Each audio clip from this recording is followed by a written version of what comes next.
Kamu tahu nggak, cantik itu datangnya dari mana? Cantik itu datangnya dari dalam dompet. Assalamualaikum warahmatullahi wabarakatuh. Selamat siang semuanya. Hari ini merupakan suatu kebanggaan untuk saya karena hari ini saya bertemu dengan seorang wanita Indonesia yang cantik, yang sosoknya menginspirasi. Dia adalah Dokter Gigi Melissa. Cantik sekali kan. Waalaikumsalam. Dokter, di sini menjadi seorang dokter gigi, berkiprah dan berkarir di Malaysia. Itu gimana mula-mula ceritanya itu, Dok? Ringkasnya karena saya nikah dengan orang Malaysia.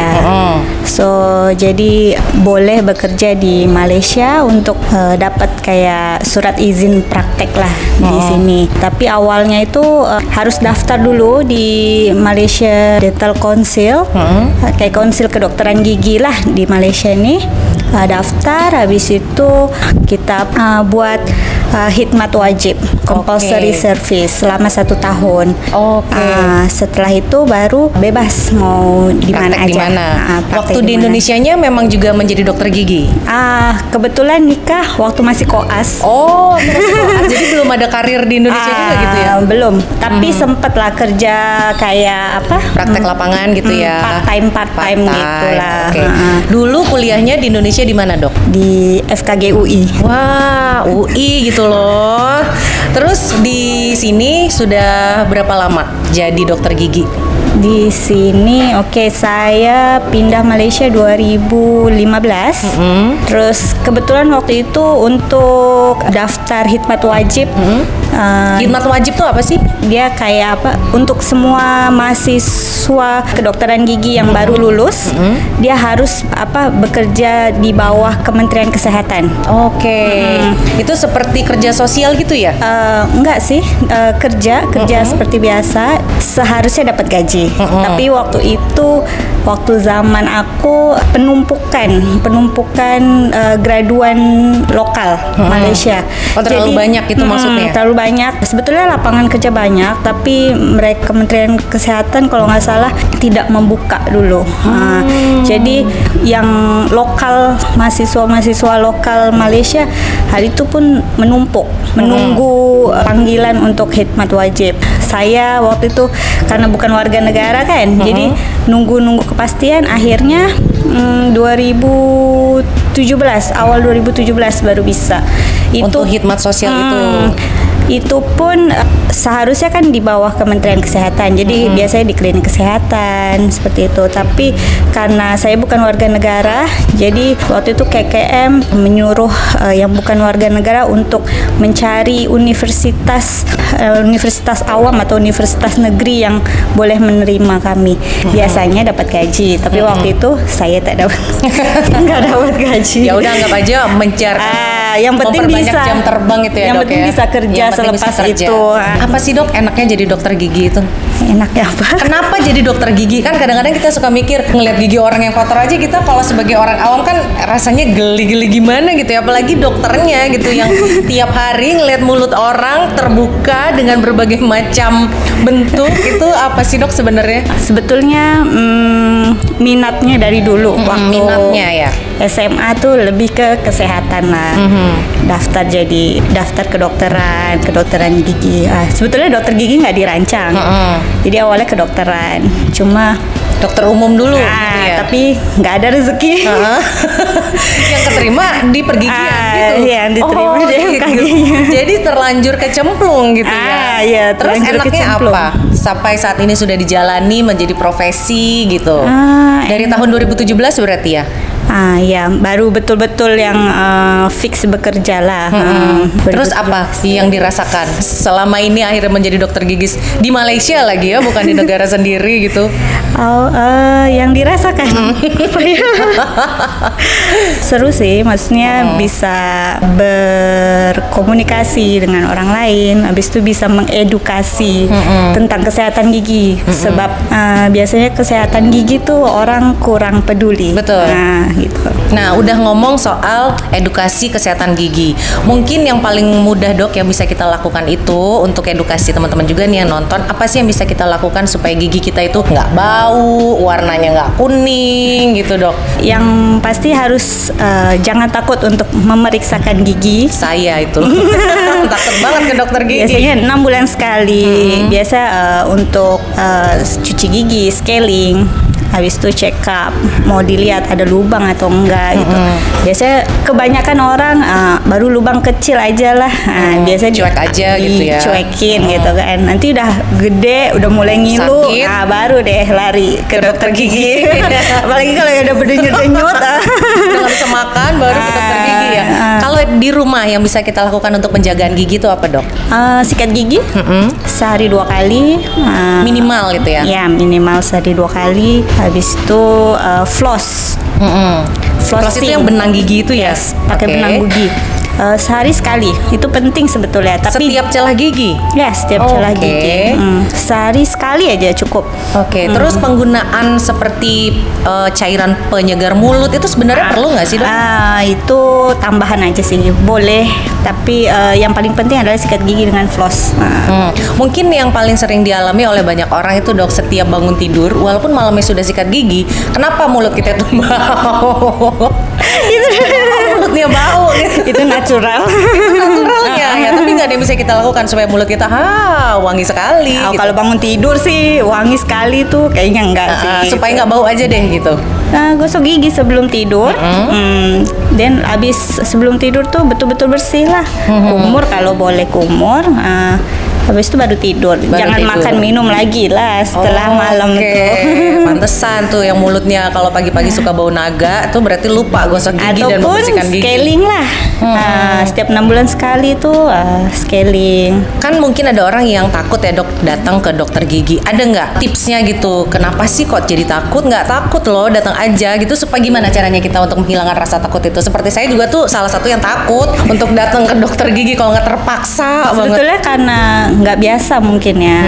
Kalau biasanya kalau udah terbiasa dan udah nyaman dengan suasana itu, biasanya insya Allah. Kan dokter Melisa ini berpraktek di salah satu klinik yang ada di Kuala Lumpur. Itu kerjanya tiap hari gitu dok? Saya kerja 6 hari selama seminggu. Dari jam 9:30 atau setengah 10 sampai jam 6:30 setengah 7 lah ya kalau bahasa Indonesianya. Udah Malaysia banget.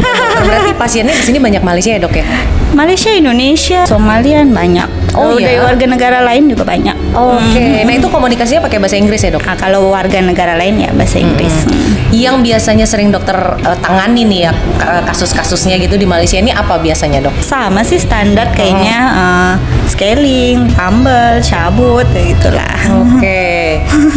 Mengenai bekerja di negara orang gitu, tentunya kan ada tantangannya gitu ya. Walaupun dokter belum pernah bekerja sebelumnya ya di Indonesia gitu, tantangannya apa dok? Tantangannya mungkin waktu pertama kali ya. Bahasa ya. Terus grogi gitu nggak dok awal-awalnya? Iyalah. Bahasa habis itu kadang term-term waktu kita belajar di Indonesia sama di sini agak berbeda, ada beberapa term-term gitu. Jadi harus belajar lagi gitu ya? Jadi penyesuaian aja. Makanya waktu compulsory service itu atau khidmat wajib itu di situ saya belajar lah. Melakukan penyesuaian dengan mungkin ilmunya sama tapi penerapannya mungkin agak berbeda gitu ya dok? Iya, kayak apa? Nama-nama alat gitu kadang ada yang beda-beda dikit. Cara-cara penulisan atau apa kadang ada beda. Kemudian kalau berkarir di negara orang, ada jenjang karir nggak dok? Kan biasanya kalau kita di Indonesia suatu saat nanti bisa jadi ketua Ikatan Dokter Indonesia atau ketua Ikatan Pergigian Dokter apalah gitu ya. Ada jenjang-jenjangnya jika performnya bagus. Kalau di sini bagaimana? Dia kayaknya itu lebih ke yang Malaysian kali ya. Jadi ada perbedaan ya dok ya antara dokter gigi yang Malaysian dengan yang orang asing ini? Dia biasanya kalau yang seperti itu yang khidmat di bawah Kementerian Kesehatan. So dia ada peringkat-peringkatnya lah, kayak PNS gitulah ya kalau di Indonesia ada tingkat-tingkatnya. Kalau saya kan udah praktek di bidang swasta, jadi mungkin ya kalau mau buat klinik gigi aja gitu. Anak-anak gitu, ini tuh anak-anak yang punya anak untuk mulai datang ke dokter gigi. Dari gigi pertama. Oh, dari gigi muncul? Yes. Oh, oke. Gigi Dari susu itu, Dok? Ya, dari gigi pertama muncul. Seharusnya udah mulai didoktrin ya, Diperkenalkan gitu dengan suasana ruangan klinik gigi gitu. Jadi dokter gigi tuh nggak cuma yang menakutkan aja gitu. Apalagi kalau dokternya cantik kan, seperti dokter Melisa ini. Jadinya sedikit mengobati rasa ketakutan. Terus kalau di sini, Dok, untuk berpraktek itu harus ada izin kerja resminya atau cukup dengan visa menikah dengan orang Malaysia itu? Harus ada izinnya. Setiap tahun harus di Apa renew. itu, Dok? Izin kerjanya jenis apa? Namanya EPC. So kita harus daftar dulu dengan MDC. Habis itu yang buat yang khidmat wajib itu 1 tahun. Habis itu nanti akan keluar surat kalau kita udah selesai untuk khidmat wajib. Dan kita carilah mana-mana kita mau bekerja di mana. Nanti setelah kita udah dapat kerja, offer letter, dan kita harus mengajukan untuk surat izin, untuk dapat surat izin bekerja praktek. Oke, jadi itu surat izinnya itu berbentuk stiker seperti visa atau kertas lembaran itu atau cop di belakang paspor? Kertas lembaran. Oh, kertas. Dan itu diperbaharui setiap tahun. Setiap tahun sekali. Ada bayaran nggak, Dok, untuk izin kerja seperti itu? Berapa, Dok, kalau boleh tahu? Kalau nggak kira-kira kalau nggak salah 50 atau 100. Oh, murah gitu. Ya ternyata ya. Mengenai pajak, kita ada kontribusi untuk pajak pendapatan. Setiap tahun harus lapor lah pendapatan tahunan berapa, habis itu dikenakan pajak berapa. Kalau untuk saya tiap bulan adalah potongan untuk pajak penghasilan. Kalau untuk KWSP-nya itu, Dok, dokter gigi itu berapa sih simpanannya gitu untuk dana pensiun? Kalau permanen di sini kalau nggak salah untuk pekerja potong 10%. Habis itu ada kontribusi dari majikan. Berapa pastinya saya kurang pasti lah. Kalau nggak salah 11 atau sampai 13% tergantung daripada majikannya itu sendiri. Terus Dokter Melisa sekarang punya cita-cita nggak sih mau bikin klinik gigi sendiri gitu? Cita-cita itu pasti ada. Setiap dokter pasti pengen ya punya tempat klinik. Amin. Kira-kira bisa nggak sih orang Indonesia itu mendirikan sebuah klinik gigi di Kuala Lumpur ini? Pernah tanya, tapi sepertinya belum bisa. Belum bisa ya? Kecuali kalau kita PR. Oh, kalau PR, IC merah baru bisa mendirikan klinik gitu ya. Oke. Saat ini dokter ini baru selesai kerja nih. Biasanya dalam sehari-hari itu berapa banyak pasien sih yang dokter tangani? Ya tergantung sih. Kadang kalau lagi rame ya alhamdulillah ramai, bisa sampai 10. Kuat itu, Dok, 10. Insya Allah. Kali ngelihat mulut orang. Insya Allah. Yang namanya dokter emang harus berkhidmat untuk masyarakat ya, Dok ya.